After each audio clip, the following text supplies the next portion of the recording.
Okay. Oh, my. We are live. YouTube and Facebook. And we are back. Warp and Woof Radio, RadioNext.tv at the Cool Groove site. And we come to you every Wednesday from 10 until noon. We're grateful for your presence with us. Thanks so much. All of you who are waving to me on Facebook Live, trying desperately to wave back to you at the same time. Thanks for joining us. We are actually going to be talking about beauty and aesthetics today. It's a marvelous conversation to have. Thankful for the opportunity to do so. Good opportunity, of course, to give a Christian view of life and things, which is always our intention. Dr. Clyde Posley will be in a little bit, and we are going to emphasize these kinds of good things from a Christian point of view. Let me just give you a kind of a rundown on what Comenius is all about. Comenius covers 3 bridges, or crosses 3 bridges into the Indianapolis community. We are always interested in our crossing the bridge into college, helping Christian young people to think Christianly about the subjects that they are studying. And actually going to be down on college campus again tomorrow. I'm teaching a class there called Reading, Writing, and Inquiry. Great class of young people. Really happy to be involved there with the faculty at IUPUI. And of course, the opportunity, of course, then to meet with students on campus as well. Tomorrow's going to be a really busy day. I really love these kinds of days where I've got it packed in, meeting people from right after class at 10:30 until past 6 o'clock at night. Really happy for the opportunity to be engaged this way at the university campus at IUPUI. I have tremendous respect for the faculty there, world-class faculty. When you go through the Indianapolis airport and you see these signs that say, this is one of the greatest teaching universities in America, this is truly the case. I'm honored and humbled to be among that particular faculty teaching classes there with them. The second bridge that we cross is into the issue of community. And of course, our community crossing is done through venues such as this one, where we are going to introduce Indianapolis and the world, for that matter. We have viewers from around the world, Asia and Europe and Africa, places like that, to folks around Indianapolis who are doing good, Christians who are doing good in Indianapolis. And we're grateful for the opportunity to do such things with them. Today, we have Scott McElroy from New Restoration Movement, which is introducing beauty and aesthetics into the church. We're grateful for his presence. Dr. Clyde Posley will be pulling up here any minute as well, and we will give a biblical conversation. So that's communities, and we're always looking for folks who are committed to those kinds of things in and around Indianapolis. If you know somebody that you think ought to be on this show, shoot me a message at ComeniusInstitute.org or warpandwoof.org, or just send me a personal email, echo1957@gmail.com, and I'll get right back to you and we'll make sure that those things get out. The third bridge that we cross is into culture, and we're constantly writing, speaking, teaching on these kinds of ideas. Actually, we're going to begin a brand new opportunity called First Friday Leaders on the first Friday of every month, starting in October. We're going to go October through June every month. And every month we're going to be sharing with you, Dr. Clyde Posley and myself, sharing with you the latest in social science research as it relates to leaders. And this is going to be across the board. You don't have to be from any specific business, civic, religious, educational organization. Anybody who's a leader in Indianapolis is invited to this. We're going to be doing it right across the street from our studio at the Bonner Center. Very excited about this, the opportunities that are there and here in the urban core at 2131 East 10th Street. Come down and join us. And of course, you can always wave through our plate glass windows. You're always welcome here. So those are the 3 bridges that we cross. And the third one, of course, as I mentioned, into culture. Just another note on that. Just received word that my latest peer-reviewed journal article has been accepted for publication. Looking forward to that. Got some final rewrites to do middle of next month. But the title of that particular piece is The Theological Foundations for the Abolitionist Movement during the Civil War period, and going to be interacting with some really great writers like Angelina Grimke and Frederick Douglass. So be looking for those kinds of things and the opportunity to engage that as well.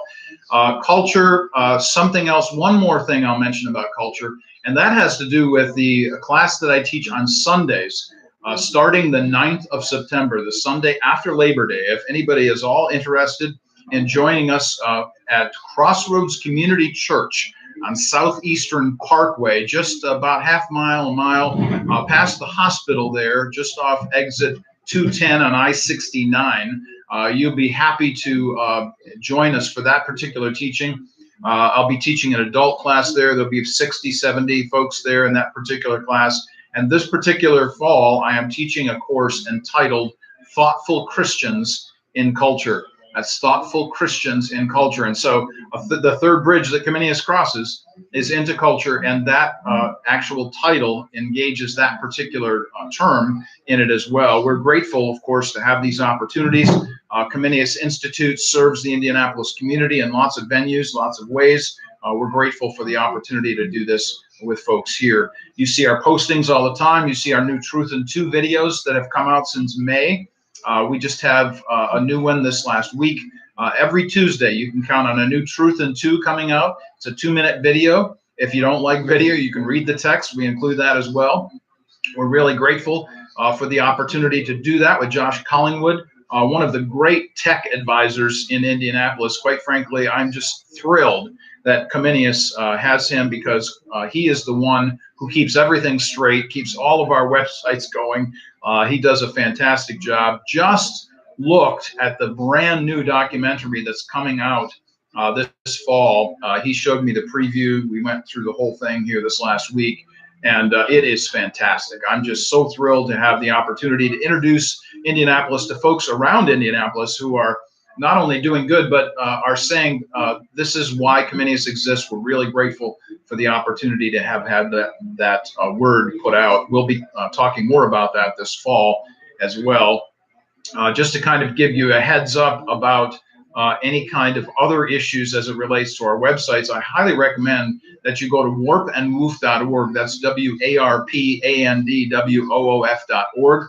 And that particular website is giving you free and easy access to everything and anything. There are over 1,000 podcasts, video teachings, essays, any kind of journal articles. Use the search line that's there to look up words. There's all kinds of things available there for the general public.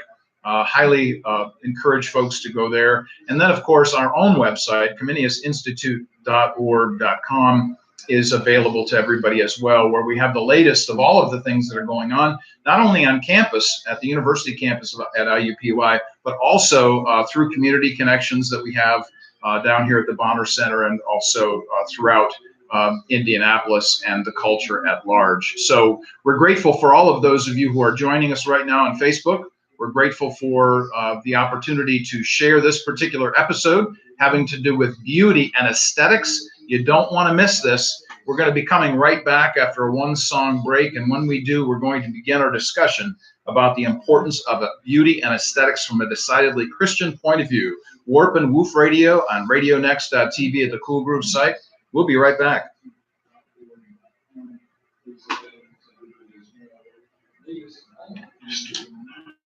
I hate being here. Mr. Cascade, we got some new cables, so my team viewer can't recognize. Having trouble syncing up. Yeah. Okay. Everybody, thanks for hanging in there with us. Got all kinds of good stuff going on here. People giving us the thumbs up all around. Thank you so much for joining us. Charlo, great to see you here today, brother. Thank you again very much for your good comments along the way. Thanks for everybody that's waving them on here. Thank you so much for that. And also here on LinkedIn Live, YouTube Live, we have those kinds of connections as well. Thanks for hanging in there with us, even during our musical breaks. Always grateful for that. Thank you for staying here with us. Dr. Clyde's going to be here in just a couple of minutes. We're going to be talking about beauty and aesthetics from a Christian vantage point. McElroy, is going to be coming in and joining us very soon. Thankful for the opportunity to see Scott McElroy in the house, and grateful, of course, to have his interest and involvement in the arts. So we're looking forward to what he will bring to us as well. Facebook Live, YouTube Live. We have all kinds of connections here. By the way, those of you who are watching us and interested in our program from last week, we actually were unable, or we were having some trouble technologically unable to get that podcast out last week, but we will definitely do that this week. Larry Smith was here from the Tobias Leadership Center at IUPUI. Was really grateful for having him in. So we had a whole great podcast, great discussion on leadership, the good things that are happening at Tobias Institute here in Indianapolis at IUPUI. And so that'll come out later on as well. This is going to be a discussion today, as I've been mentioning, on beauty and aesthetics from a decidedly Christian point of view. J. Scott McElroy will be coming in. He's written a book called Creative Church Handbook. Grateful for his presence here in the second hour interview. We'll be getting a picture with him later on. And of course, my co-host, Dr. Clyde Posley, has just pulled up, and he will be in studio real quick here as well. So thankful for the opportunity to have him here. Here he comes in, just about ready to sit down here with me. Thanks for hanging in there with us. You know, when you do this stuff live, always the issue is one of maintaining the presence that you have in front of people. Dr. Clyde, good morning, sir. Good morning, my man. How are you doing? Everybody is grateful for the opportunity to hear from you today. So I'm glad to be heard. I'm glad to be heard. Had a task getting in here today. Oh my word. Praise the Lord. Oh my word. Yeah. Okay. Praise the Lord. We'll talk about that later. All right. Yeah, man. We have our brother H.B. Bell here is in the house as well. Thankful for his presence. We're going to be coming back online here for the podcast. Thankful for everybody who's joining us here today, talking about beauty and aesthetics from a Christian point of view. So thank you, YouTube Live, Facebook Live. We're coming right back at it here in our discussion. J. Scott McElroy will be here with us in the second hour. Thankful for his presence. Written a book called Creative Church Handbook, published by IVP, that's InterVarsity Press, and looking forward to having him in discussing what it is that his view is from a Christian point of view about worship specifically and beauty and aesthetics in the church. So, Dr. Clyde, thank you for being here today. Always a delight. Always a delight to be. We got a great subject today. Yeah, we do. It's great subject. It's good to be alive. There you go. It's good to be alive on this side. Thankful for It's a better life. The rest of the better life is coming, but it's a beautiful day. Yes, it is. Yes, it is. Always grateful to be on this side of the dirt, Yes, sir. as some who say, tell us those kinds of things. So grateful to be here today and talk about some of these good things. And we have to, got my message about the Bonner Center. And, I did. I know you had other things going on this morning. Leave that alone for the moment. But That taken care of. I'm going to have a good spot for what we're doing. Yeah, I'm gonna just walk across the street afterwards, just go check out the room, and then we'll see where we go from there. We can talk about the other things later. Check out the room. Yeah, I'm just gonna go across the street. You know, if you've got Bible study. Yeah, when you say check out this is room. It's the other room. It's not the room. It's not the room that we were in. So the very first session in October, we have to go to a different room. But they said it has 40 plus seating. It has AV. It has everything we need. It's just a different room. How's a different room with something? That's what I'm gonna go see. Yeah. Okay. So yeah. Cool. We can do. And then I've got a meeting at 12:15 right over here with another guest that's coming in. By the way, I've got, I'm speaking at a conference in September.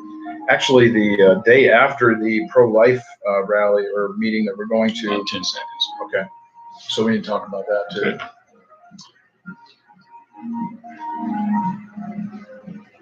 Go ahead. And we are back, Warp and Woof Radio, RadioNext.tv at the Cool Groove site. Glad to be with you today. Dr. Clyde Posley, Dr. Mark Eckel, Harold H.B. Bell, spinning tunes behind us, cool jazz. Thankful to be here at 2131 East 10th Street in the urban core of Indianapolis, right across the street from the Bonner Center. Thankful ever so much for this opportunity.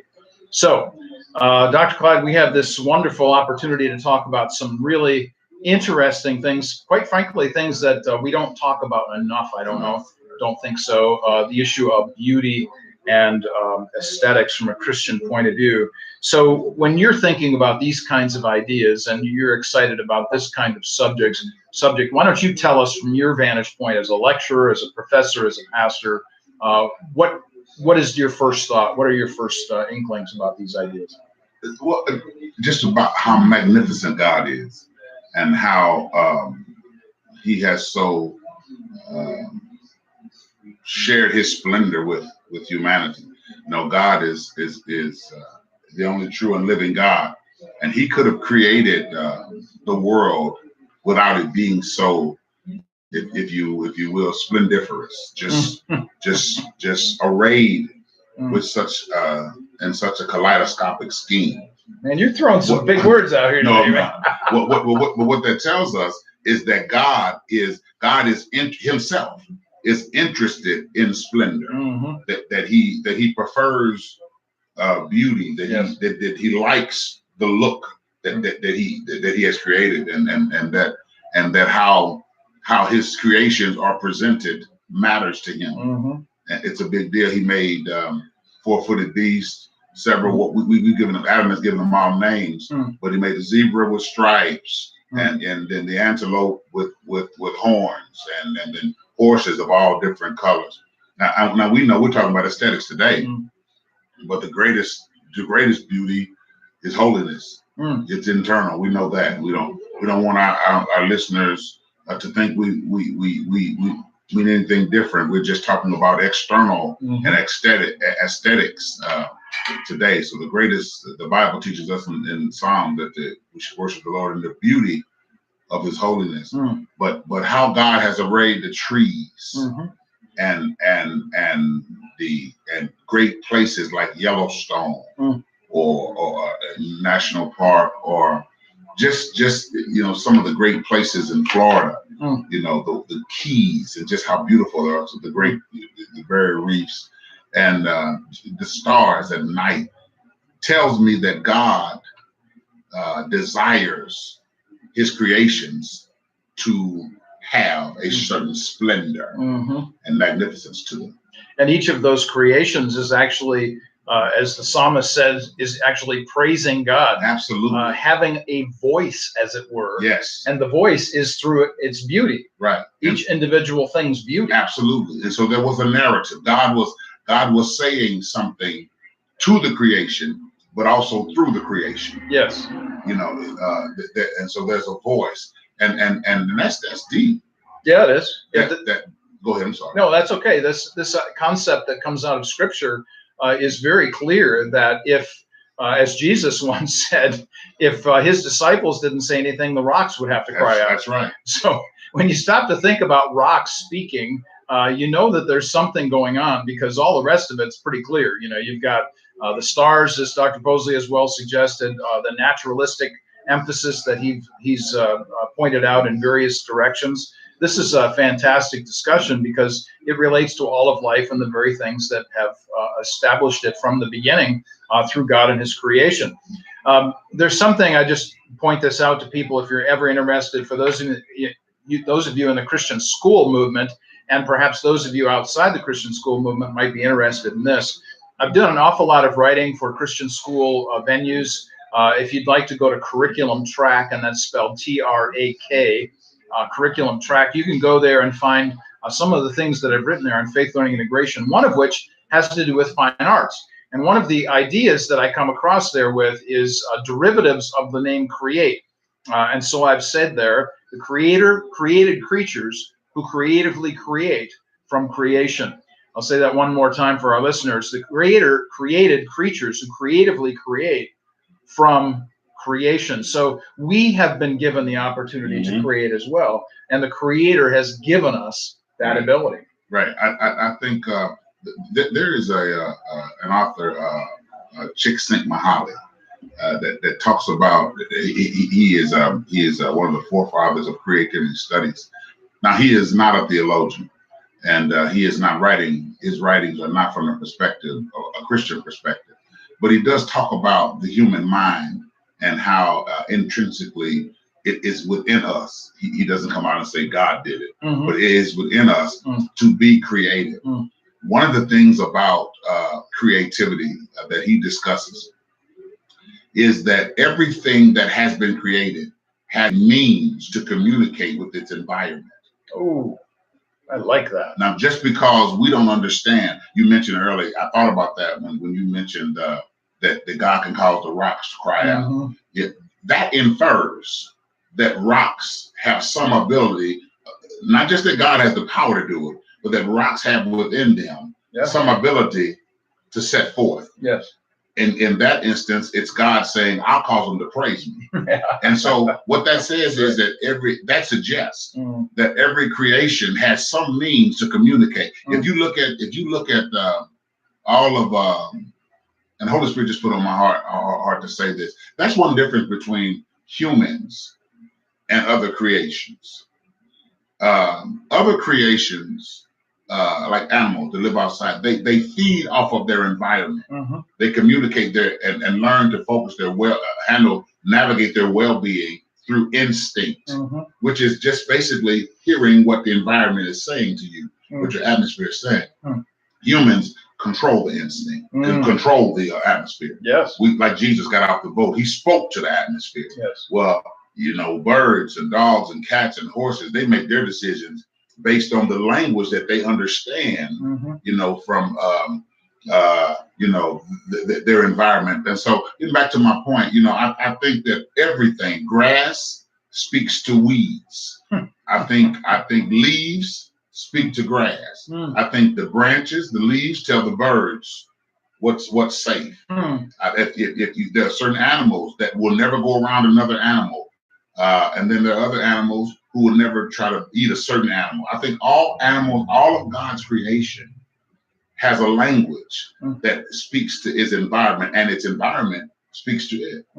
You sound like you're C.S. Lewis in the Chronicles of Narnia, man. I don't know about that. I just, this whole creation thing is just, I think Christians have to be in tune with it. Yeah. And without letting the secular world cause you to be just simply a naturalist. Right. That's my opinion. And I appreciate your opinion. I agree with it. I think just this little comment going in a different direction, but along the same lines, is that the other day in a class I was talking about autism, and this subject came up, and the students were asking about the difficulty of it and how to understand it and all of these kinds of things. And one of the things that I suggested to my class was that autism, or people who are on the spectrum of autism, have now been hired by businesses, because businesses are seeing the benefit of people who think differently than they do. Exactly. And I don't mean think abnormally or think in a way that is difficult, but I mean just differently. And so if business leaders are saying this, and they're saying, hey, we need people on the autistic spectrum, wow, what does that tell the rest of us? That we ought to get our act together. And that, and I can't remember this author, Dr. Echo, so many years ago, like some of the things we learned in school, in seminary or doctoral programs. Yep. It's been so long ago, you could go back and find it. But the brain, we only use about 10% of our brain. Scientists and neurologists, say that at the highest peaks, the humans, those who considered to be the most intelligent or have the high IQs, are using less than 10% of the brain's capacity to function. Yeah. What that says is we don't know what's going on, what the potential of the other 90% is. And that is huge. So could we? And this is we're just talking about God's creation and the beauty of it. Could we communicate? Is there a mechanism to communicate with? Adam did. Adam communicated with animals. Yes. He was able to communicate with animals. We know that. We don't want to get this is further than we want to go. But Eve had a conversation with a serpent. Mm-hmm. We don't do that. Right. Did she do it with her mind? Mm-hmm. We believe the Bible. Yep. And I believe the Bible when it says that serpent communicated to her and she communicated to him. Mm. There's a creation, there's some kind of language that we don't do today. Mm-hmm. You know, this is a major topic. This expands our horizons in ways that we really didn't even plan for, in the sense of preparation even for this discussion this morning. But let me take this a little bit further and say that this segues into science fiction novels, as well as into science fiction movies. And movies and novels suggest this kind of idea that, in fact, people are trying to expand their abilities in terms of how much can we expand our brain opportunities. And so the only way for this to happen, the only possibility for us, is to do this through science fiction. That's the only opportunity we have. And we're not replacing theology with it, but we have to push, we have to reach somehow. Yes. We have to expand it, and we don't abandon our epistemological embrace on Scripture as our root. Right. And we won't, but we have to push it. Yes. You know, that's why, as we talked about the other day, science and theology are friends. That's right. And people need to hear us say that. We're not, science and theology are friends. Yes. And all the way through, everything that we talk about on this particular show comes from a decidedly Christian vantage point, very clearly theological, because as theologians, that's how we're going to approach our subject areas. But every single subject we engage is the same kind of idea. That is, that we truly believe that we as Christians should be engaging all of the culture. Right. Should be engaging everything that's out there. Absolutely. It does not. I believe God has a truth. God is the truth in every genre. Absolutely. So when we talk about the famous phrase that comes out of places like Aquinas, for instance, that all truth is God's truth. That's right. And Augustine said the same thing. All kinds of church leaders of the past have been saying this, and we just echo those same kinds of sentiments, that all truth is God's truth, that everything that we know and have around us and is something that's reliable and testable and credible, we know comes from the one who has made all things. Right. If you consider, let's just look back 100 years ago or 50 years ago, the thought that we could get some of the shots we can get now, some of the medicines, some of the herbs that are used to heal our bodies, space travel,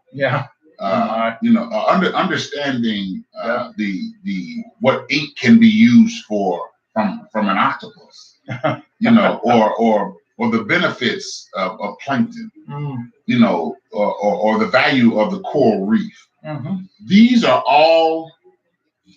Well, these were all one-time would be science fiction reaches. Yes. That are realities now. They're almost staples, if not almost a staple, but they're just cornerstones now by society, that certain things that we thought would just never, ever be. Someone had to push the envelope and believe that there is a truth in this for the benefit of humanity. And it's all from God's creation. And that's probably a good place to actually take a break here, if we can do that, a one-song break. And when we come back, we're going to continue our discussion on the issue of art from a decidedly Christian theological perspective. You're listening to Warp and Woof Radio, RadioNext.tv at the Cool Groove site. One song, we'll be right back. Thanks for everybody hanging in there with us live. Grateful to be here with you today. YouTube Live, Facebook Live, all kinds of folks waving at us, giving us the thumbs up sign. Thank you for that. Yeah. So, bottom line, where would you like to go in the next 15 minutes? I don't know. I like it when we riff. Yeah, okay. We're the jazz theologians. I do, because there's so much. God has blessed us to be exposed to some great teachers Mhm. and some great literature, and that doesn't make us as we just throw in every now and then. That doesn't make us any better and smarter than other people. Right. But when we talk just naturally, it gives us the opportunity. It gives those things that we have learned, we haven't thought about for years, the chance to come back. That's right. Yeah. HB, how are you today? I'm good. I got my bike, man. Did you? Yeah. You gonna be I on started that? riding today. Awesome, man. Yeah. Good I'm stuff. glad I didn't. I got to stop out in the car. Please, on the 8th, don't forget the 8th. What day is that? Dream Ride, Saturday. That's next Saturday. Yeah. I'm free. Yeah, I'll be live. Where you meet? They're gonna do the registration at Post Road 56, the old National Bank, and then they're gonna ride over to School 105. What time? They're gonna start registering at 8. I think they leave the bank probably about 9. Last year they showed up when I was doing The the registration about at Old 9. National Bank of 56 over in Fort Harrison. Yeah. It's 8 o'clock. I'll And be School there. 105 is right I'm on not too far 42nd. Yeah, 42nd and Post. Sits back in the neighborhood. School 105. I'll be looking forward to it. Looking forward to it. Getting on the Harley, huh? Not the Harley, not this time. Okay. No. I've been having trouble with this Hayabusa sprocket. Well, it's not. We'll talk about it. Yeah, we'll talk about it. That's not the theological conversation. We'll leave that alone for right now. Those of you hanging in there with us going live, one of the things that we do during broadcast, obviously, is we're live on radio, but when we go to commercial break or when we go to musical break, of course, you and we are still live with each other. So we're still talking at you, still thinking with you. Fellowshipping with each other. Yeah, making sure we mind all our P's and Q's here with everything that we say. That's an important issue. We've got all kinds of good things going on here in the community, which are wonderful and good. Grateful to have the opportunity to do so, of course.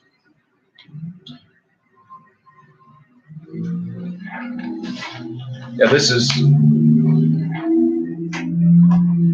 since God created all things. Yeah, okay. Oh, yeah. Oh, that's one of my favorite things to talk about, especially naturalistic, materialistic world. Yeah.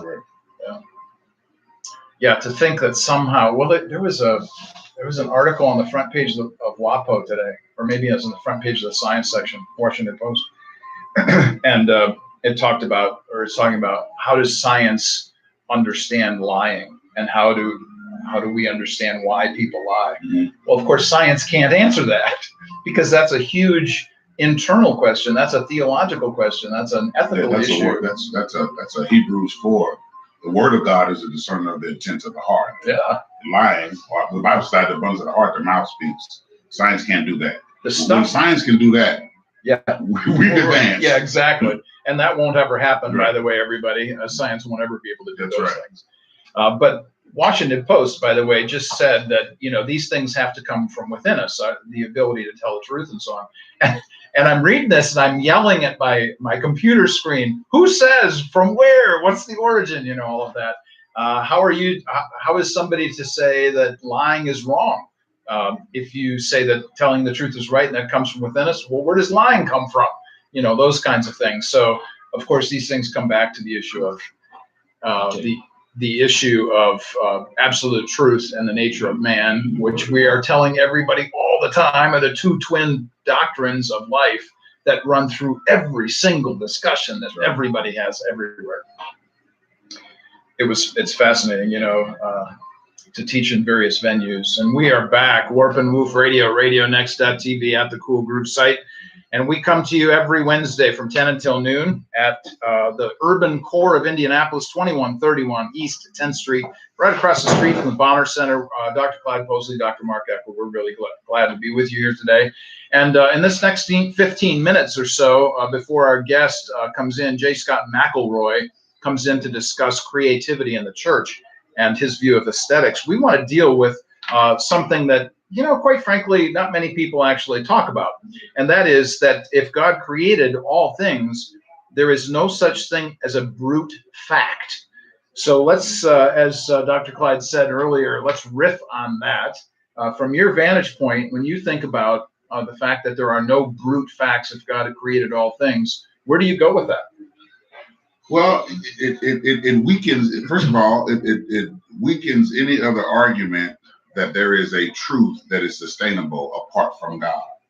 And so, when we consider that the most provable reality or the most provable truths are God's, then what it does is weaken any argument against the sustainability of God's truth. Let's give one example.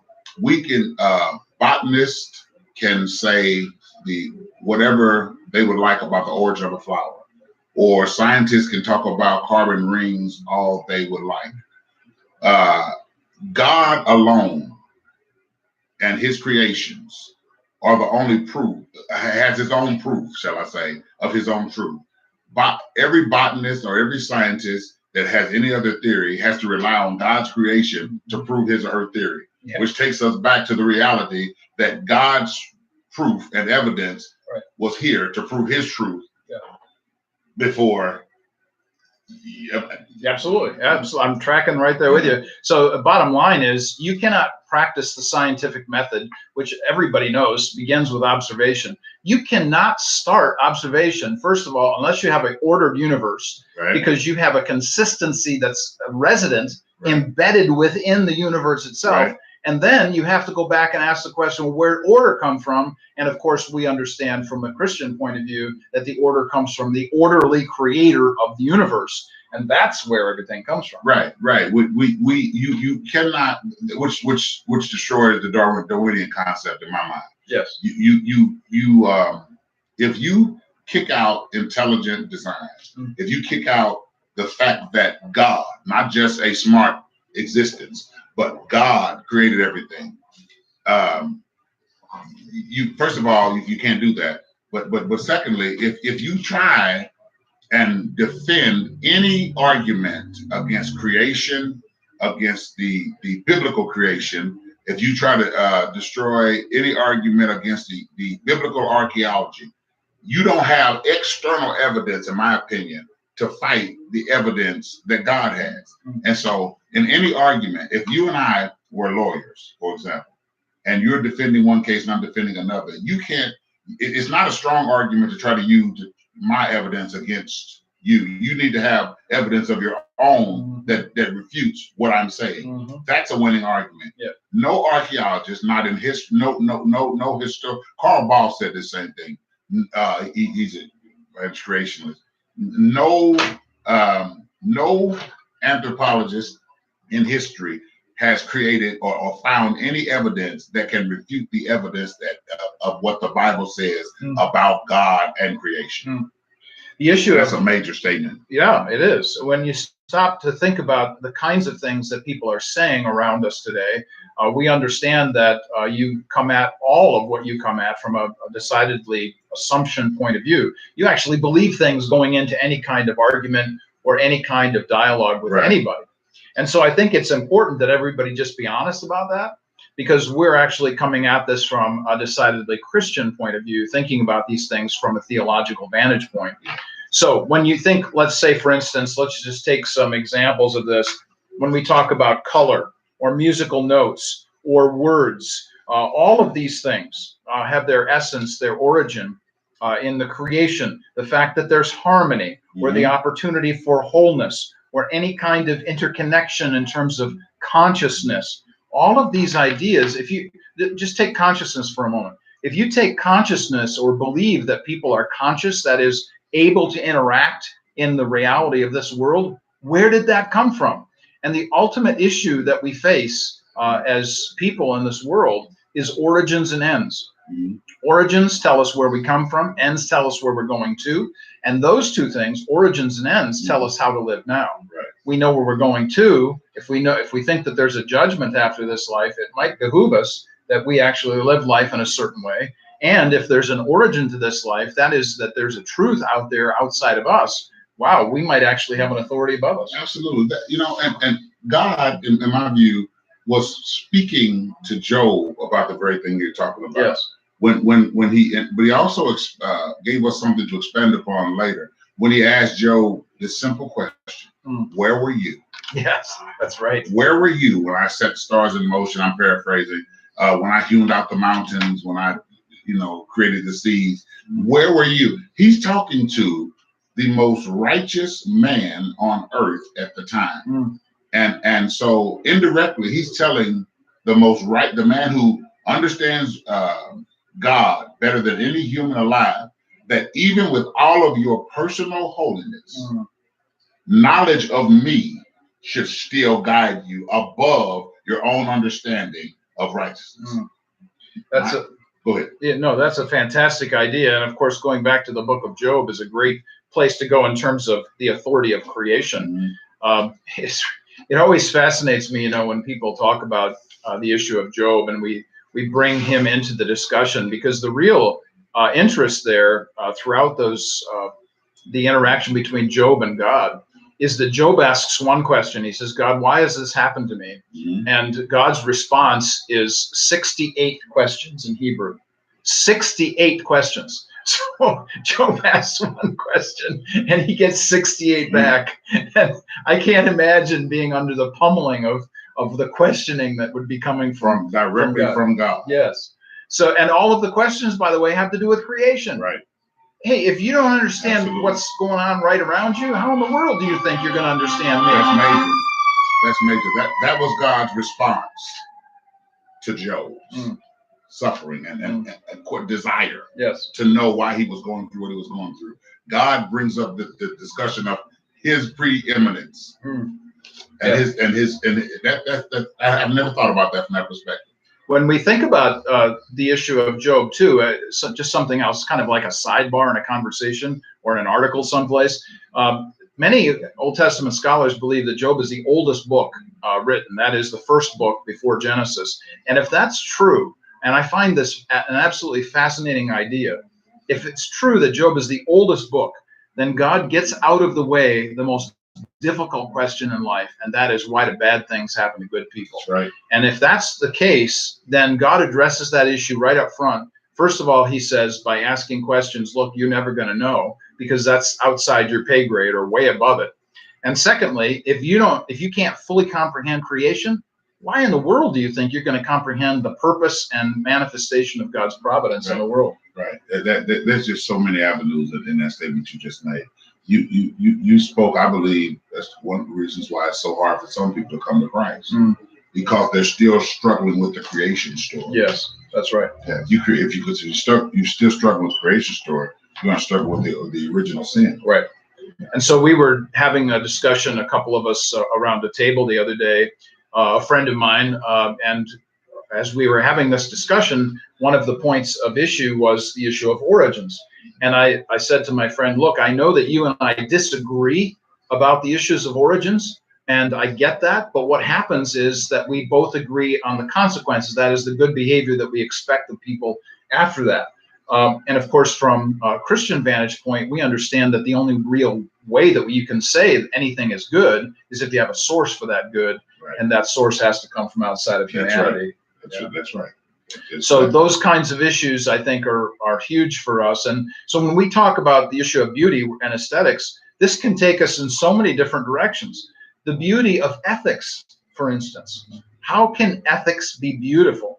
That is, how can we say that right and wrong are good things and that people actually should be following good things? That's a crucial concern for us. And of course, the whole point of this show, Titus 3, 1, 8, and 14, do good, do good, do good. Our very issue of doing good is beautiful, not only in God's sight, but in people's sight all around us. People want to see goodness. And I'm sitting there, I'm thinking about all the places that, we can go with that statement. When you bring up ethics and good and creation, what is the responsibility? And this I'm just throwing. Yeah, sure. What is the responsibility of man to his environment in lieu of his theological commitment to theology and his right position with God? Yes. How should we treat the sea? Yeah. How should we treat the air? Right. How should we treat the trees? How should we treat animals? That's right.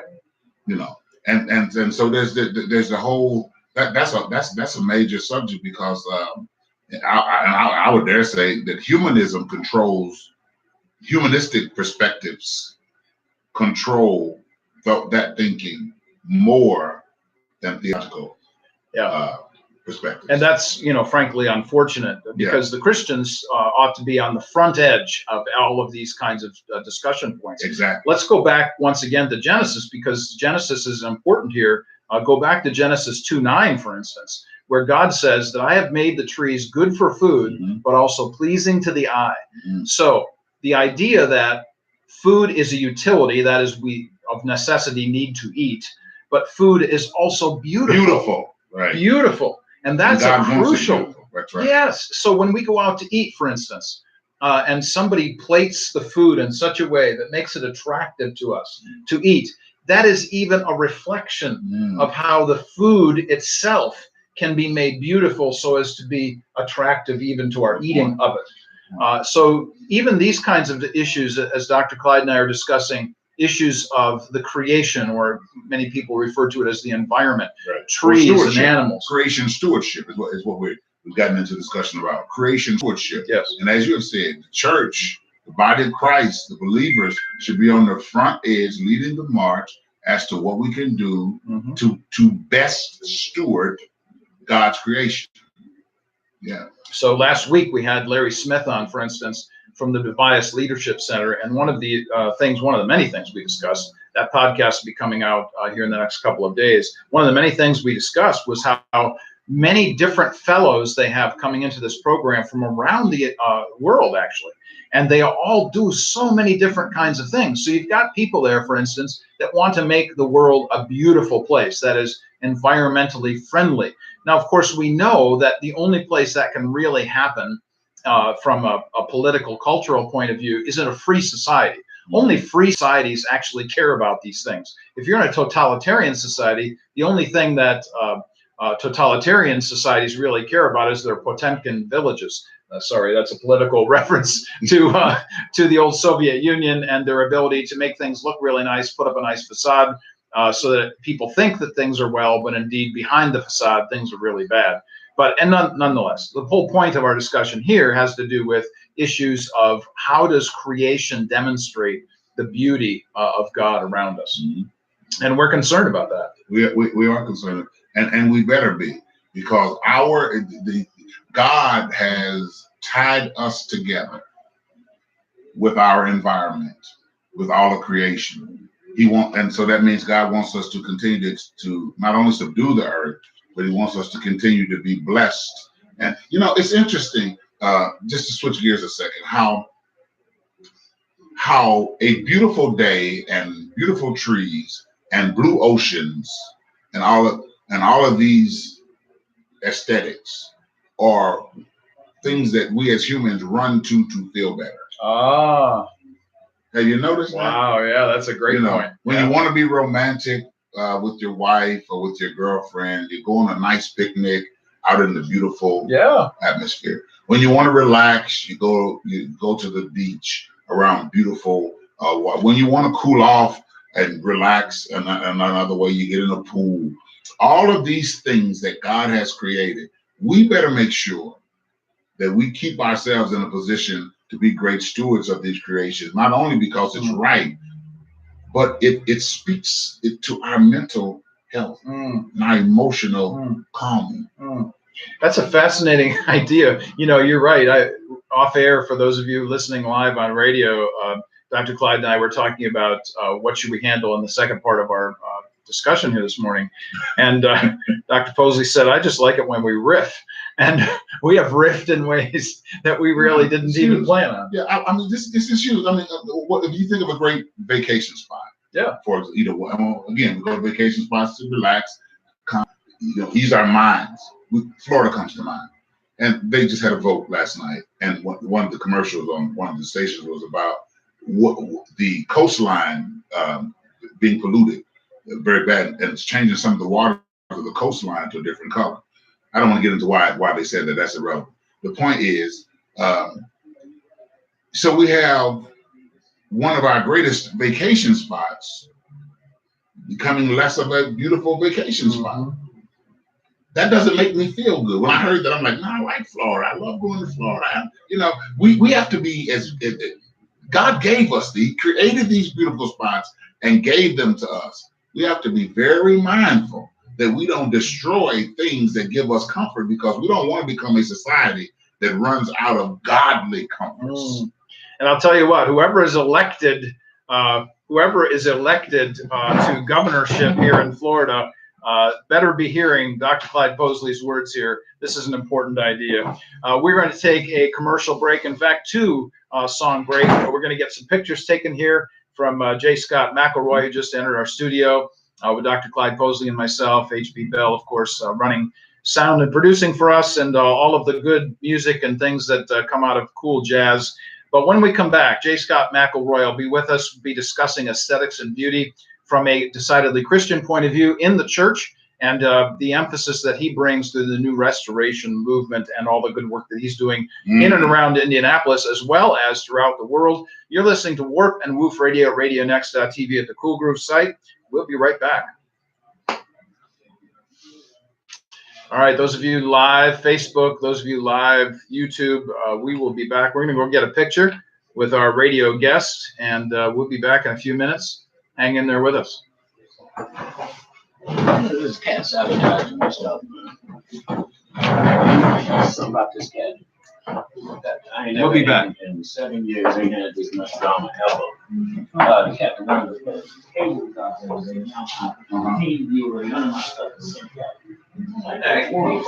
Sorry. That's all right.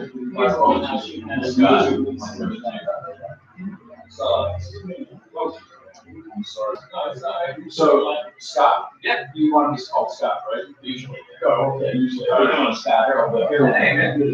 He's our producer. Awesome. He's the man who runs all of the music and all of our commercials and all that kind of stuff. Let's get a quick picture here, please. Is that who I am? What's that? A different music? Yeah, man. Yes, sir. Absolutely. Yes, sir. Excellent. Yeah. We'll put that out later on. So when the podcast comes out, we have a picture of all of us and tag everybody watching this thing. Great. Dr. Clyde and I were just having a discussion about beauty from a decidedly Christian point of view. So we kind of set the stage in the first hour for whatever the second hour guest is bringing in. Sure. So thanks for being with us. Oh, you're welcome. I know that our conversation has been kind of hit and miss from here and there. Yeah. That kind of thing. But thanks for coming in. Sure. Yeah. We'll, when this podcast comes out, of course, you can use it for whatever you want. Facebook Live, YouTube Live, sure. Podcast, iTunes. Great. So Dr. Clyde Posley is pastor down at Antioch Baptist, 30th and Fall Creek. 32nd, right? 32nd and Fall Creek. Been there, see, about 100 years. At least 9,900 something. Been there 20 years. Is that on the east side? Yes. No, on the west side of Fall Creek. Okay. It's 32nd Street. We have a few parking lots there, and churches back there. You'll be able to most, unfortunately, recognize the most easy place right where the fences are always going down from the 40 accidents just this summer, right there, 32nd. And, All right, we just got our picture taken. so it's Or as they used to say, our picture by the took. way, Mark the That's where we're going here. Scott is coming in to join us here in the middle chair. And I'm going to flip this, our emphasis here with going live. We're going to flip this around so we can get as many of the folks in here as possible. One of the things that is a marvel, of course, is to be able to do these kinds of things live. And we're really grateful to be able to do that. But sometimes kind of getting all of the equipment going in the right direction, that's always something that I struggle with. So thanks for hanging in there with us, those of you who are watching us live. And this will be archived, of course. YouTube will be archived. Facebook will be archived. And then, of course, this podcast will come out on iTunes. And we're grateful to have that as well. So here's Scott McElroy. We are live here at Facebook. We are live on YouTube. So Yeah, I always alert people to that whenever they come to sit, Yeah. so that everybody knows, okay, Yeah. just be sure at the moment that, yeah. So, yeah, we're going to start out with, let me just kind of promo the book here for everybody. This is an important work, Creative Church Handbook. This is an important work for everybody in the church, as well as anybody outside the church who is interested in beauty and aesthetics. And we're grateful for the author being here with us here today. IV, how long ago was that? Did that come out? 2015. 2015. Okay, great. So you're churning out a book a year, I'm sure. I'm messing with you, man. I'm hoping to get there, but not there yet. Okay. Nowhere near. Now you kind of bounce around the world, don't you? Isn't that right? A bit. Okay. All right. Yeah, you have, so the restoration movement, one of the things that we want to make sure that you get in on in terms of what we talk about here at the top of the hour is all of the kinds of things that you're doing. So this is one of those platforms where we just kind of introduce you, and Dr. Clyde and I just kind of sit back and look like bobblehead valves. So, okay. Yeah. Great. Yeah, so all the questions are here in front. All right. If you need a direction to go. But honestly, what ends up happening always, every single week, is that this just becomes a conversation. Right. Yeah. Led by you at this point. Yeah, that's right. Kind of bounce off you. We're excited to have you. Yeah. Thank you. We've had the opportunity to just kind of riff with each other. We do our jazz thing here in the first hour. Theological jazz. Yeah, I love that. Yeah. So we've set the stage for all of those good things, and then we'll just come back in on the top of the hour and talk to the folks here again. So we'll take, 15 minutes or so. We'll take another musical break, and then we'll take the rest of the time, Okay. 25, 30 minutes. Great. Yeah. And don't hesitate. Direction to go, if you want to go in, if something comes to mind, the Spirit's prompting you to say something, don't hesitate. Just jump for it. Go. Thank you. Yeah, absolutely. We have, in fact, just this hour, the first hour, Dr. Clyde said, the Spirit just told me I need to say this. So, yeah. Well, as you probably know, one of the things about trying to write and work with the Holy Spirit is sometimes the ideas, when you read them again, it's like, wow, Did I say that? that's really interesting. I think that came from I know someplace that was else. the Holy Spirit. Yeah, that happens a lot, actually. So That's a good thing. I have to keep thumbing back through the things that I've written. And, Yeah. Actually, they speak to me as much as they do. That's to how you everybody know else. it's good writing. Yeah. They speak Yeah. to you. Mhm. That's what I think. Yeah. What you write speak to you. And you may confront something that you have grown to disagree with later, Mhm. but it's Yeah. thought provoking. Yeah, that's right. I tell people all the time whenever I write, whether it's social media stuff or whatever, I tell people, look, man, I'm talking to myself. You just here to listen. Right, right. We're just working these ideas out here, My pastor or mentor, that's how we look at it. He says that about me. He says one of the things he likes about hearing me preach is that he likes to listen to me argue with myself. And I do that. I work it out, Yeah. So That's good. yeah, That's work good. it out. Starts in the study, goes to the bedroom, Right. studying the night before. Yeah. I'm to a conclusion by the time I'm done. That God is right. Yeah. There you go. How about that? Imagine that. Oh my. I've never been down here. Okay. So Bonner Center, you haven't been to the Bonner Center? I haven't. Okay. I haven't been Yeah, there. the Bonner Center is there, and you're going to witness about 15 different cultures while you're sitting here. Like that. I guarantee you. Yep. And then they all won't be happy visions, but they are reality. Sure. There's about 3 going on right here. We are actually going to start a brand new series here called First Friday Leaders in October, where we share the latest social science research with leaders around Indianapolis. Mm-hmm. So, and we're across the board, believer, unbeliever, business, civic, education, it just doesn't matter. It's just about Youth leadership. leadership. That's great. So for what's that worth, if that's worth something in terms of, where you take this in the future, we'll certainly send out an invite to you and everybody we know about the opportunities for this. Sure. Yeah, it's my focus has moved more and more towards generally just trying to help the church understand its calling for creativity. Okay. And Yeah. So Yeah, that's good. speaking into it started with specifically with artists. Good. Yeah. Has kind of grown out to that. So I just can't get away from the church, even though it's difficult. Yeah. It's difficult. It's probably the hardest place to try to get any traction. But Yeah. you can get a lot more individual traction, you know, helping people with individual things. Yep. Absolutely. Ecclesiology's got to be where it starts. Yeah. You just have to keep pushing. Okay. Jesus never gives up on the church. That's right. Yeah. As much as the church might give up on Jesus. Yeah. That's just so unfortunate but true. Oh my. How often do you guys do this? And we are back. Warp and Woof Radio, RadioNext.tv at the Cool Groove site. We come to you every Wednesday from 10 until noon. And this is a great opportunity every single week to bring in cultural leaders from around Indianapolis to tell us about the things that they're doing, which are good in Indianapolis, Titus 3, 1, 8, and 14. Here we have with us today J. Scott McElroy, who's written a very important book, Creative Church Handbook, and we're grateful for his presence today. Thanks so much for joining us, Scott. Thank you. Thanks for having me. I appreciate it. Yeah, we're grateful for your presence, Dr. Clyde Posley, myself. So as we always do with all of the folks who attend our way, we're just interested in you giving us a general introduction to yourself. So tell us a little about yourself, your family, your church, what you do in and around Indianapolis.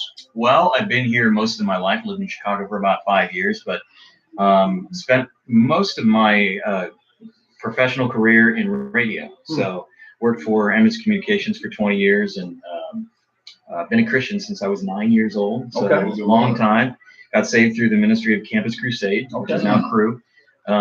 And had quite a journey through fundamentalist to prosperity gospel to kind of a charismatic evangelical. Okay. So I've seen a lot, and I feel like that helps me with understanding of where the church is coming from. Right. Yeah, my family. I have a grown daughter. She's 28. Just moved back from Cincinnati. She and her husband are living in our house right now. Nice. She went to art school there. Okay. And she's got a job at the Art Center. And Great. my son is at Ivy Tech. Okay. And so Very my good. wife is an esthetician, so she's kind of in the arts. She does artful skincare. Oh, Yes. wow. That's pretty important stuff. Yeah, it is. Well, we have invited you here to talk about creativity, beauty, and aesthetics from the church's point of view. And let's just start off by discussing what those words might mean to people, and specifically what they mean to you. Right. So, kind of give us a backdrop to what those words mean. Sure. Creativity, aesthetics, and beauty. You can't separate those things from God.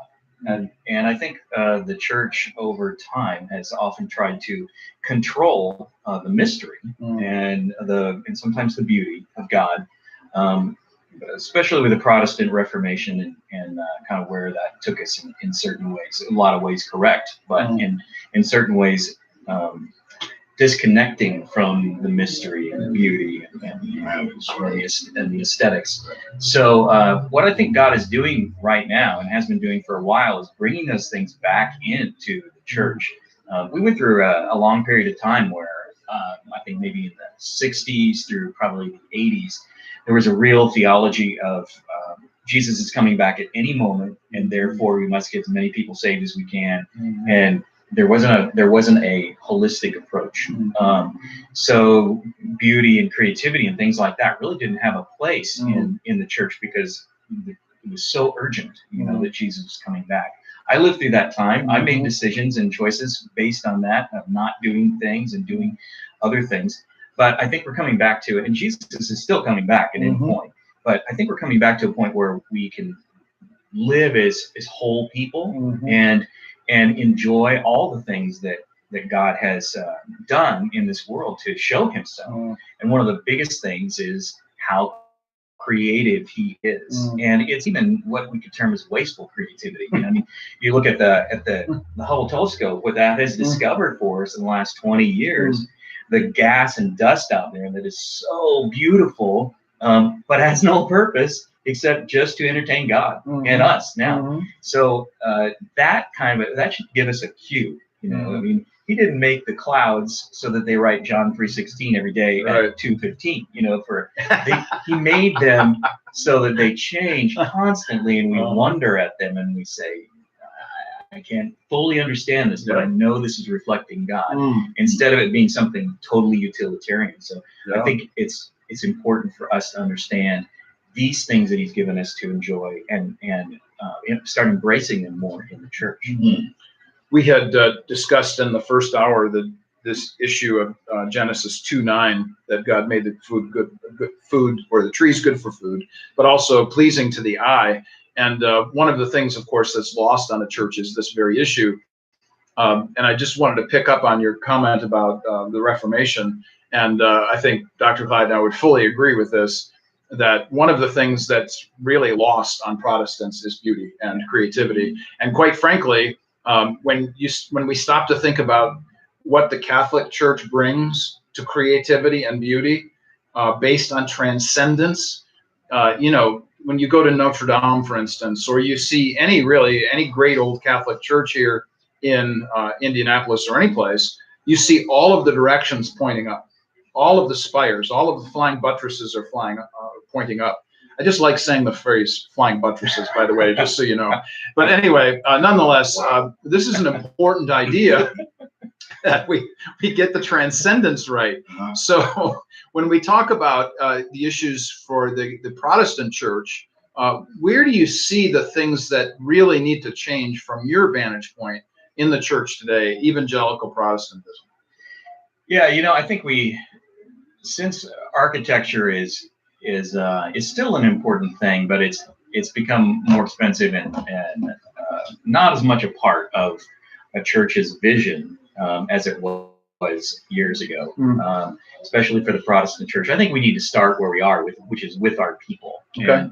and helping people to connect to creativity. And I talk about that a lot in the book, about how creativity isn't just a good idea, and the arts aren't just a good idea to have in the church and make it beautiful or whatever.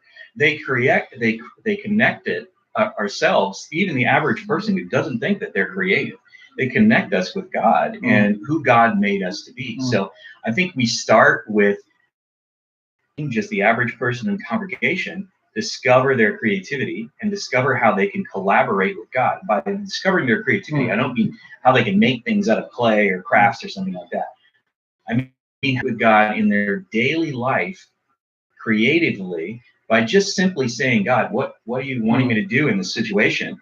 And then even if it doesn't, make logical sense. I mean, obviously, if it's against something biblical, then you don't want to go with it. But and as a side note, honing your ability to hear God's voice is part of the key to this pathway of creating creative churches. Teaching our people how to hear God's voice is part of the path of that. But just simply asking God, what do you want me to do in this situation? How can I interact with this person? Or what is there some kind of thing that you would want me to do that I wouldn't normally think of? That's creativity. That is creativity. Just making choices is a creative thing. That's something that everybody does every day. So how can we help our people in the church understand that and then live that kind of a lifestyle? And then artists and makers, people who imagine things and then kind of bring it into the world, help us along that path too, and stretch us more. And like what you're saying, those things like the flying buttresses and the spires and things like that are meant to draw our eye up to God and meant to draw us physically. And that's one thing that I could go off on that, but the whole physical aspect of us as Christians, we've neglected that to a lot extent. Jesus, of course, put an exclamation point on "you are physical beings" when he gave us the Eucharist and said, "Remember that you're eating my flesh, drinking my blood every time you do this." So he wants us to remember that we're physical, and art helps us do that because it takes physical material, turns us toward God, and becomes something even more through that. So So all of us, Wow. in some way or another, can be creative in whatever we do. Absolutely. Yes, we are all creative, and we are designed to be creative in collaboration with God in whatever it is that whether you're a plumber You can ask him for what should I do with this particular problem? And he will give you ideas as you listen. And it doesn't matter what you do. One of my, I'm sorry, go ahead. I was just thinking, as a part of living out, being creating the likeness and image of God, we are created. Right. It's just as Scott is saying here, we just need to ask God to cause us to. We don't have to ask Him to make us creative. Right. We are, which is what right. I'm concurring with what right. Scott is saying. We are that way. And our audience needs to hear that. We are because God is.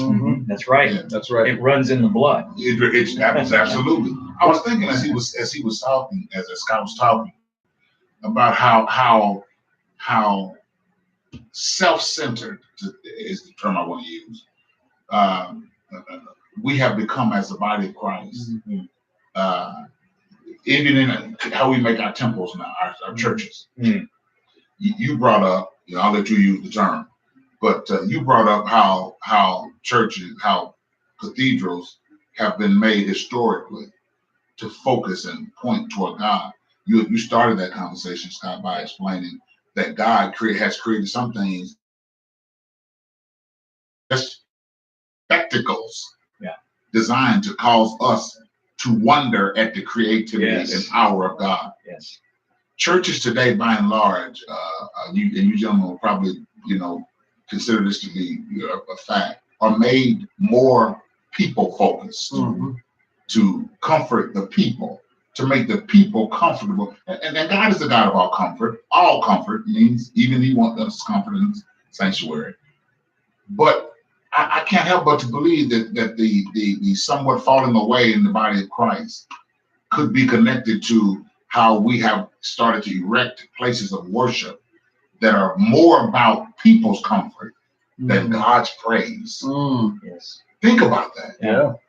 That's huge. Yeah. We're filling up sanctuaries, and making the people there more comfortable. Absolutely. Yeah. But the places where we worship are not as focused on being a spectacle that points to God. That's big, man. And on that point, you take the temple that was created. That God gave all the instructions for the temple in the Hebrew temple. Everything had a purpose. Everything there pointed towards God. All the elements that were made.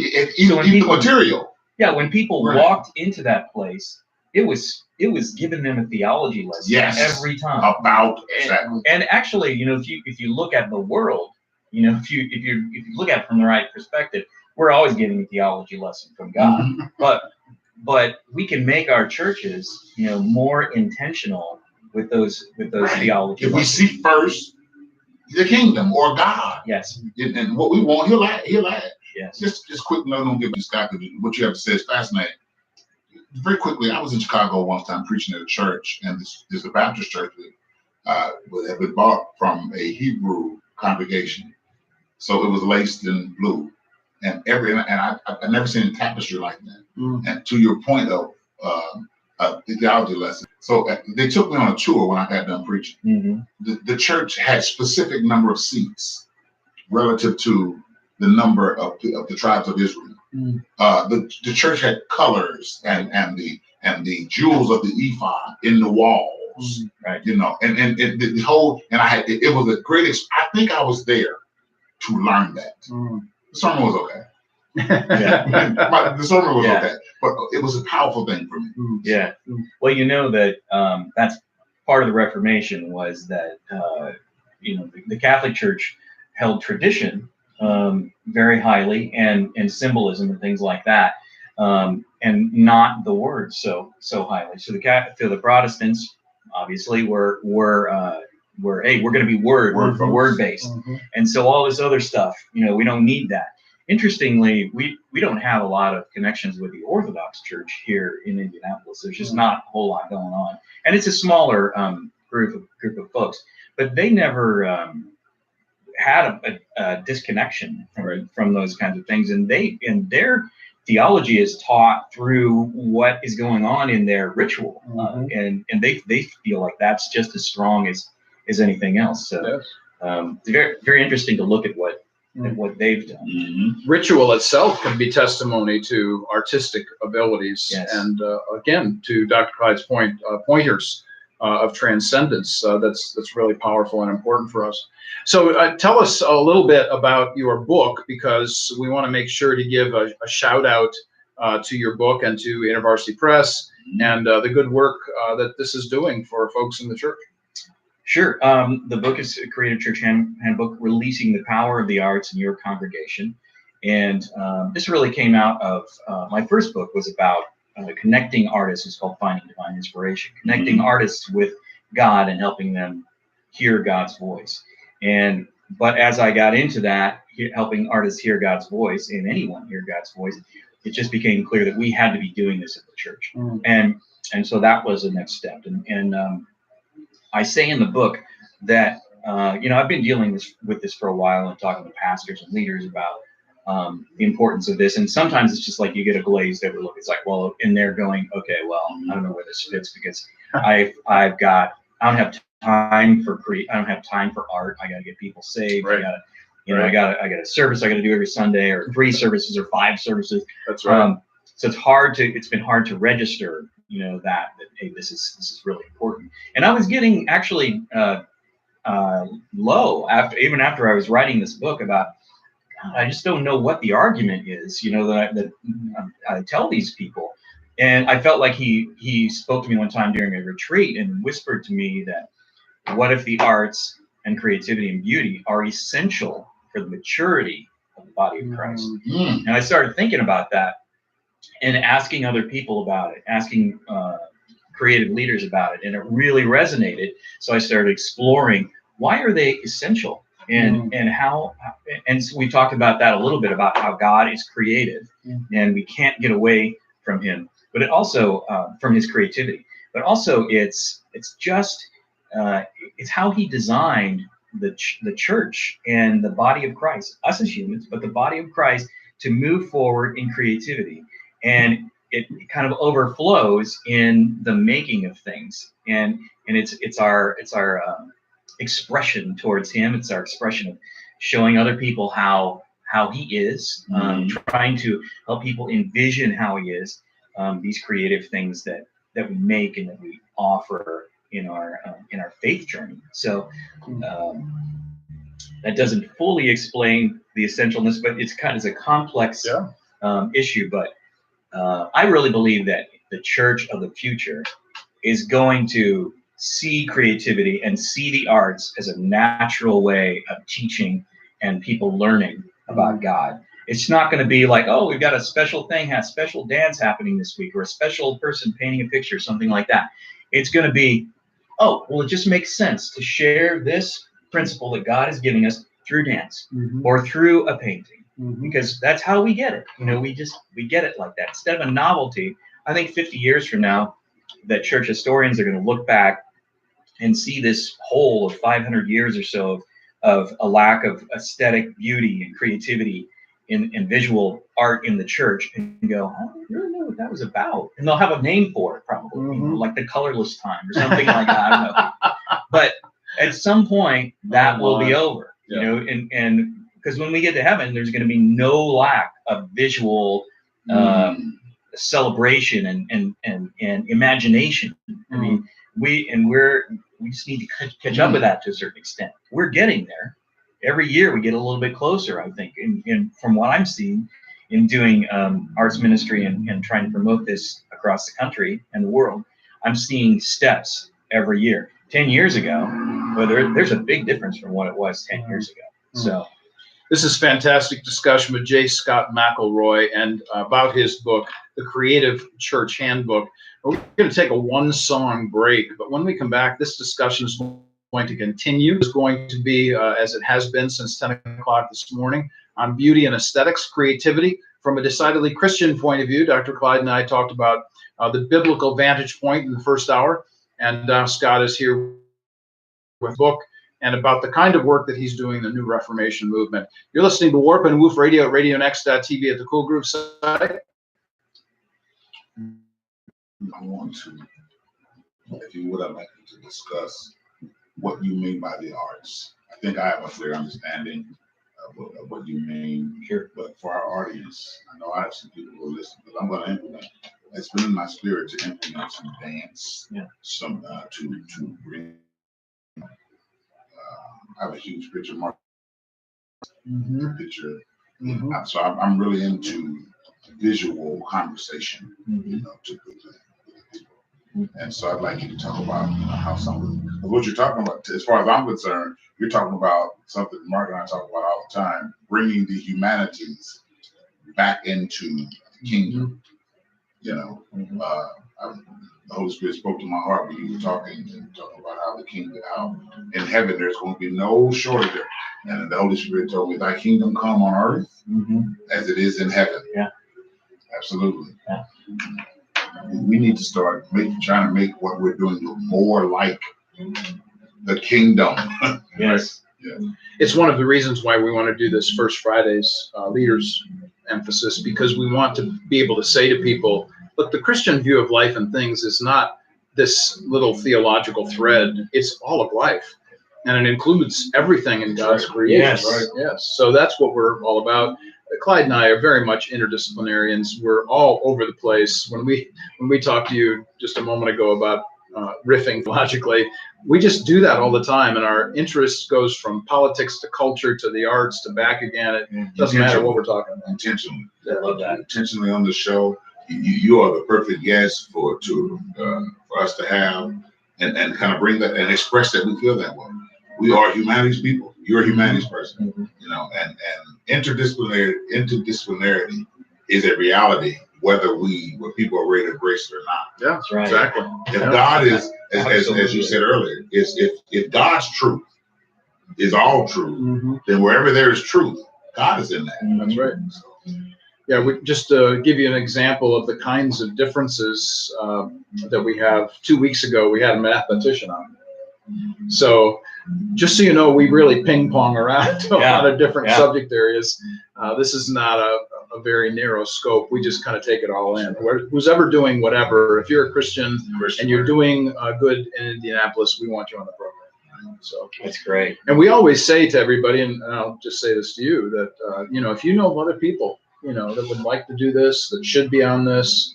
We've had people on here that talked about barbecue and fast cars. Sweet. That's their creativity, and that's their ministry, literally, in their subdivision. Hey, man, if we can talk about that, we can talk about anything. Yeah. I remember I was building, speaking about some of the broad subjects that can be used to talk about ministry and do ministry. We were going to build a church one time, and construction guy pulled up on a Harley. And this is about 15 years ago. So the way he looked, he pulled up on his Harley, kind of set me a caution. He told me that, hey, I'm the site manager this year, UPB. And so we started talking about motorcycles, and then I had a motorcycle, he had a motorcycle, and he introduced me to my first Christian motorcycle club. How about that? And this guy's brilliant. It started, he's the owner. And it was good. And so I began to understand there how valuable it is to hear people's ministry and how God is using them, because it takes us, all of us. That's a fantastic word. Yeah, you never want to sell anybody short. Yeah, you just don't. You just don't. You just don't. I can't remember when it was, but it just was recently, actually, when we were on air, that we were discussing Bezaleel and Exodus 29 to 35. Eliab. Yeah, everybody can say his name. Yeah, that's right. The concept that comes out of that is that the first people that were filled with the Spirit were artists. Yeah. Not prophets, not priests, not preachers, artists. Right. And I tell that to everybody. I say, creativity and beauty and aesthetics, this is huge. Yeah. Why don't we give this more hearing? Yeah. Oh my word. I have a whole riff on. I'm sure you do. The value of imagination over the value of experience. Yeah.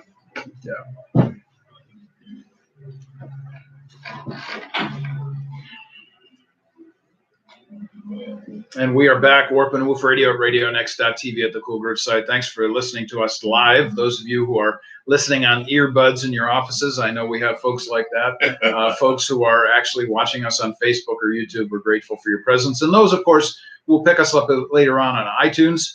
We'll be available there in the next hours. We have a great tech guy, Josh Collingwood. I always want to give a word to Josh. Thankful so much for the fact that I don't have to do any of that stuff. We are grateful for his service. And of course, for our producer, HB Bell, who takes care of all the behind the scenes stuff for us as well. We're here with Dr. Clyde Posley, J. Scott McElroy, Dr. Mark Eckel. We're here to discuss the arts. And Dr. Clyde, you had a question that you wanted to put forward here to Scott as we started the second section. Yeah. So we were as you were just, there's the word today, riffing about how the arts and their role in the church, in the temple, and in the body of Christ. Moreover, I wanted you to discuss what you mean by the word or the term arts in the congregation. Yeah. Arts in the kingdom. Sure. If you could talk about that you mean when you say Yeah. People ask that a lot, and I'm not excluding any art form when I say that. Good. So I think music, dance, sculpting, visual art, performance art, any form of art can be done in and through the church as ministry and as something that edifies the body. Why do you think that works? Why do you think that will enhance the Christianity or the Christian purpose? Yeah. I'll tell you one reason why is because, as we've been talking about the Reformation and the emphasis on the word and words, really, and you can take that to the Enlightenment too, the emphasis on words and knowledge and information. It doesn't get us there. That just abstract information doesn't get us where, with that real connection with God. We need concrete experiences to really have our lives changed. And any of us can recount, that time when this thing happened to me, or when I really finally realized through some experience that I had that God loved me, or something like that. I talk about that in my first book where we were doing some, we had an artist who was doing some drawings, some very large black and white chalk drawings for different stories of the Bible, and he put one up that was Jesus and it was the father and the prodigal son, and they were very close together, very close. I mean, they had the son's face, and it looked like he was going to kiss him. And when I saw it, I was repulsed by it. I was like, that's just too initial reaction. But I kept going back because it hung in church. And finally, God broke through to me to let me know that how He loves me. Something that I'd heard for years, that Jesus loves you and all that kind of stuff. But He loves me like that, right? Like that intimate love. So that's just one example. But Jesus did it. Jesus, who is the Word, yes, as He expressed who He is, created imagery, New Testament. Well, for the purpose of explaining what He said. The parables, exactly what I created image, which is art in the mind. Absolutely, absolutely. And there are art forms, simile and metaphor, and sure, anathema, and all those different things that He involved. Using language, He used art forms. Right. But He did that in order to call the listeners, our imaginations, to activate our imaginations. Right. So, we're seeing it all in our mind. Right. And so we're having this experience. It's not just words. It activated our imaginations. It's kind of like an example that I got from Greg Boyd, who wrote this book about imagination. He said, we try to force all this information into us, thinking that this is going to transform us, go to the next Bible study or something like that. The information will transform us, but it has to be that concrete experience with what the information is talking about that will really change us. And an example would be If I told you about my wife, I said, you know, she's 5'3", she's blonde, she's an esthetician, she likes this, she likes that. I would give you this abstract information about her, and you might forget about it. You might forget everything that I said. But if you meet her, if I bring her in here and you shake her hand, you have a concrete experience with her, it will all connect, and you will now know, you will be able to call that back up in your imagination, and you will know what my wife looks like and how she is. So the arts help us have these concrete experiences with our feelings, with our emotions, with our in our space. You know, I mean, dance, you know, moves, there's air moving, there's space, you know, it's physical. So God never meant us to be without these concrete, physical, emotional, mental experiences. He built them into our faith, you know, and so we need to find out how can we pursue those along with the word, yes, in our churches. Okay, so you've just kind of broadened the scope here for us theologically. And as soon as you mention the word concrete, okay, now we got to go for the incarnation. So it's pretty obvious that we're not just talking about this abstract God who lives in heaven and shouts with a megaphone all his words that he wants us to know. We've said all along that, yes, we're committed to the word, and yes, Jesus is the word, and we could go on. However, if there is no concrete demonstration of the word, then that's all we ever have. Talk to us about how you interact with the importance of the incarnation and the arts. Yeah. Well, and we only have, 15 minutes left. Okay. Yeah. From my limited knowledge of how I can talk about it, it's obviously the incarnation was one event. God becoming present in a human body, Jesus. But I believe that incarnational events, like the incarnation, are happening all the time. All the time. Yeah. So what God living in us is incarnational. Yes. And man, just think about that for a second. That's amazing. This is what's happening right here is incarnational. Right. We're sitting with each other. Right. Absolutely. And we have, and actually you can circle that right back around to the beauty of collaborating with God in our creativity, because he is involved in this. The Holy Spirit is here activating this conversation and activating us, like my heart is burning right now, so I'm having a physical reaction, to the Holy Spirit being present and us, all this. I thought you were sick there for a second. Your heart was very sorry.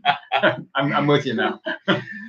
But the arts are really incarnational, because we are through making them, we are inviting God to come into the material and activate it, and for it to become something bigger than it was. It's not just the material anymore. It's God's Spirit working through the material. So talking to us. So yes, and so it's another demonstration of the incarnation. Jesus didn't want us to forget the incarnation. He said, "Do the Eucharist in remembrance of me." Remember it all the time. Remember it all the time. The physical, eat my flesh, drink my blood, thing that happened.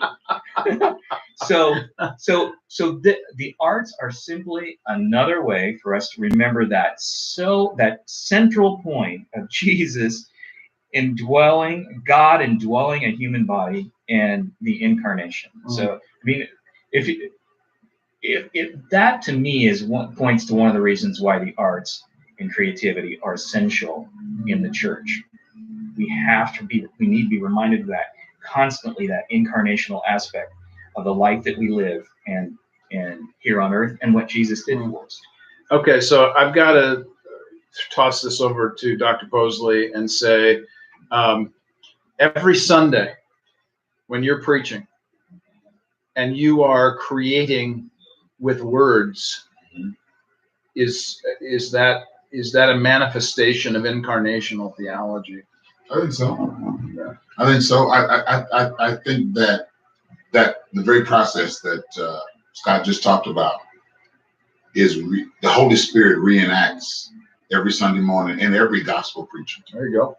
That's I it. believe that. I believe that we embody the Holy Spirit is in us. The Comforter is in us to speak to our regenerated spirit, so that we can Mm. live out and bear out that word in a way that's relatable to people, in a way that they, as humans, can connect to another human. Okay, so I got to say this because this is something that every pastor is going to appreciate. Okay, Clyde, you're going to love this. All right? Okay. I think one of the great sadnesses and to me aesthetic injustices of all of life is that every single Sunday parishioners come to hear a sermon which is a new work of art every single week. Mhm. And they expect something different. They expect something new. But who in God's good creation creates a new work of art every single week, which expands from 30 minutes to 60 minutes and more?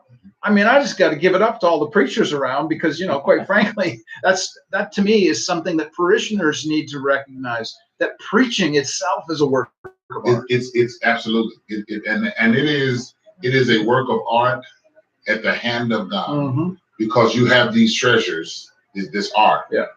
carried by an earthen vessel, Mhm. which is flawed and cracked, Mm. and it has been subject to a week of being a human, but yet in the process of trying to create a masterpiece to the best of human ability Mhm. that God's got to finish on Sunday. Yeah. And here's an awesome thing, Dr. Echo. When it's the Bible was adhered to, it's perfect. Mm. Wow. If Scott preaches it, if you preach, if HB, when God is done, it's perfect. How can you say that? Because God is the one who is doing the preaching. Mm. I didn't like that sermon today. If the person used that Bible, it is a masterpiece. Mm. Because God can take it and make it, anything in the hand of God becomes a masterpiece. Mm. Wow, that's really fantastic stuff. The idea that our responsibility, of course, is to, and that pursue that. So That's right. So Scott, let's talk about the very specific issue that folks like Buffer are concerned about. I'm sure you are as well, and that is the next generation of artists and of the church, the next generation of people who are going to be talking about these kinds of things. How should we all participate in developing the next generation of creative people? Wow. Well, couple of points. The first point is that I think there's a possibility. I think we see it right now, of getting this thing wrong and thinking that we need to ourselves, and that we have to come up with programs and things like that to carry this out. I think that also goes up parallel with a performance mentality that has entered into the church, that can be dangerous. And I think that sometimes when people will hear me talking about the arts and creativity in the church, they're thinking that they need a better performance in the church. They need better music, or they need better lighting, or something like that. And that's not what I'm talking about. Yes, there is the craft and the art of making things better, and there's no problem with having excellence. But I don't think that God gave us these things for us to be entertained. I think He gave us for us to interact with them. So how can we find ways that people can interact? You know, if I go to a church, a mega church or something, and they've got the best praise band up there, and the lights are all dark, and there's lights and on the sides and stuff like that, but nobody's singing along, then that, for me, that's missed it. Because this is not about some amazing folks doing Christianity in some crazy great way that are examples that going to inspire us and stuff. It's about us doing Christianity in collaboration with God. And so we're looking for ways that the arts can help us do that. We're thinking about, instead of making more performance in the church, we're thinking about more ways that we can have that we can interact with each other that we can activate the individual Christian's imagination and let them give something, contribute something. So that's part of what I'm talking about. Okay. One of the things that came up in a class I was teaching yesterday at IUPUI was some of the students said, well, what did you think about what we wrote? So they had essays to write and so on. And I said, one of the things I learned about you, and I've been learning about this particular generation, is that this particular generation is thoroughly emotive. They are feelings based. Right. They thoroughly are engaged with, this is not just what I think, but this is how I feel at the moment. Right. And that should be preeminent. And Right. this is really something coming from this particular generation. Yeah. What was fascinating to me about that was that they were the ones that instigated the question, and they wanted to know what I thought of that. Mm-hmm. And so I said to them, it's pretty obvious that you're committed to the emotion, but now I have to ask the question, are you committed to thoughtfulness? Are you committed to inquiry, which, by the way, is one of the words in the title of the course, Right. Reading, Writing, and Inquiry. So speak to that issue about how do we make that interconnectivity between emotion and what we might consider to be rational thought. Yeah. Oh, that's a deep one. Sorry.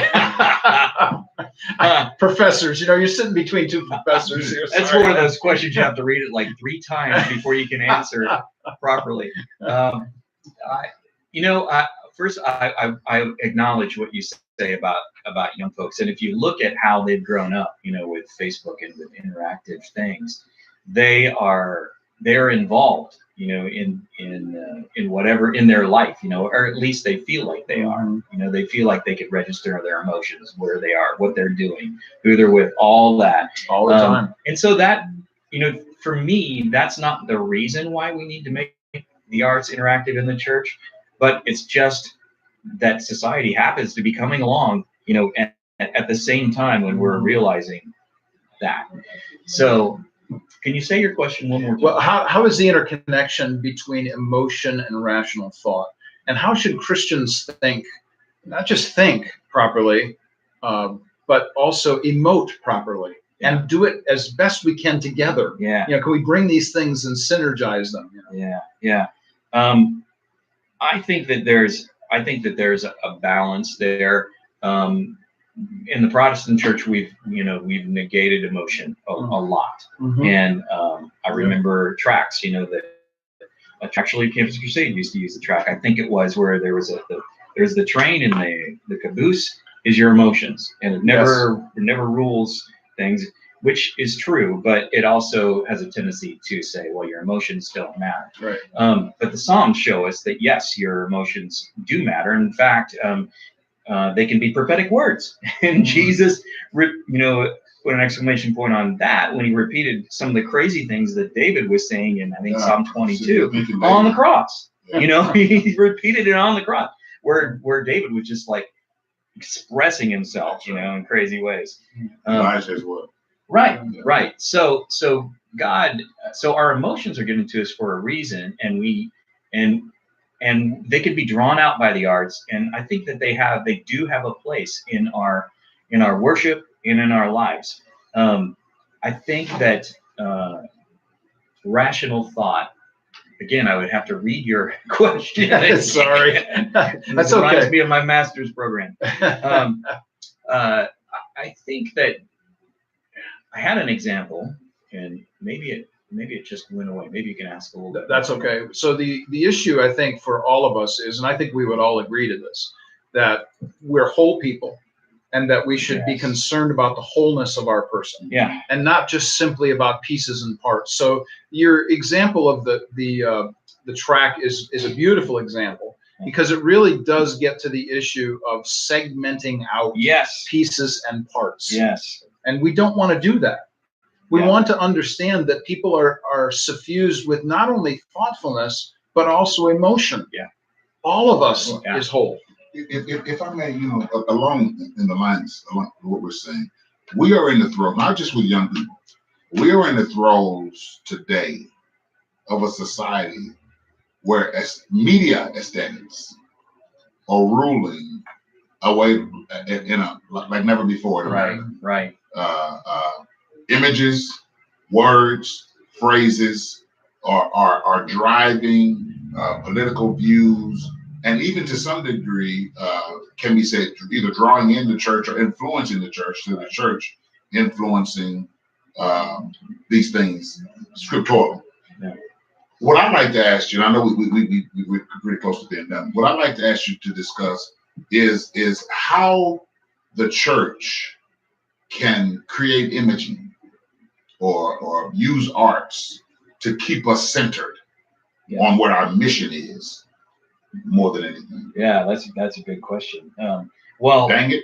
yeah, you know that. I mean, it's becoming worse with media and with social media in particular, because not only is it just pandering to emotions, but there is science and effort and research going into how to get those reactions. Yeah. So I think first of all, we probably need to talk to our people about that. We need to talk to them about what is reality and what is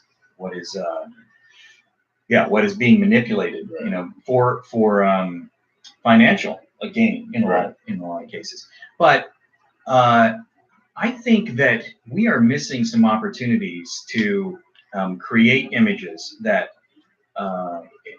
really do express things in the proper way. And I've been working on a project recently. As more disasters and crises and school shootings and things like that have been coming up, and I'm sitting in church and I'm hearing people go, well, the world just needs Jesus. More evidence the world needs Jesus. And I'm thinking, wait a minute, there's a way that we need to be addressing this, and we can do it with the arts in the church. And so I'm working on a book right now that would be like a disaster arts ministry handbook, basically helping churches understand when and having artists at the ready who can interpret what God would be saying in a situation. So what if, when there's a school shooting, instead of us just going, world needs Jesus, man, it's just so bad out there. What if we had a spoken word artist or a dancer in the church who could pray and say, God, what do you want to say? How do you want us to intercede for this? And then have them use their art to lead us in intercession, in feeling, in really connecting what's happening in the physical world, instead of remaining in this abstract, God's going to do something some way, he's going to get me out of here at some point, thinking. So I think that this is another way that the arts can connect us with reality and help us make forms of art that are redemptive, that are intercessory, and that are real. And here's where we actually have to cut it off for today, unfortunately. But I have to say that we need to connect you with Neil Cox. Neil is one of those people around town who is actually committed to the connection of disaster relief from a Christian point of view. And you guys need to meet, because he would be all over this issue. I've never heard anybody say what you just said. You heard it here first, folks. J. Scott McElroy's newest project is going to be how to intersect with disasters, with huge human concerns and traumas, and how we can respond as Christians. This has been a fantastic discussion. Thanks, Scott, ever so much for being with us today. You're welcome. I really enjoyed it. We have been enjoying having you here, and Dr. Clyde and I are just thrilled again. Once again, holding the book up for everybody to see. Creative Church Handbook on Facebook Live. Here you go. We want to make sure to push that out. J. Scott McElroy, Creative Church Handbook. You've been listening to Warp and Woof Radio, RadioNext.tv at the Cool Groove site. We come to you every Wednesday from 10 until noon. And next week, we are going to have another great guest to talk about other good things that are happening in and around Indianapolis. And until that time, we'll see you next week. Great show. Thank you so much. We're grateful for your time. Yeah. I'm getting your book, so you know. I'm getting your book. My wife's been talking about a dance ministry at the church, and I've been thinking. Thanks for being with us, everybody. We'll see you again next week. Putting up more art, and when we build a building to shroud it in. Not just a tapestry, but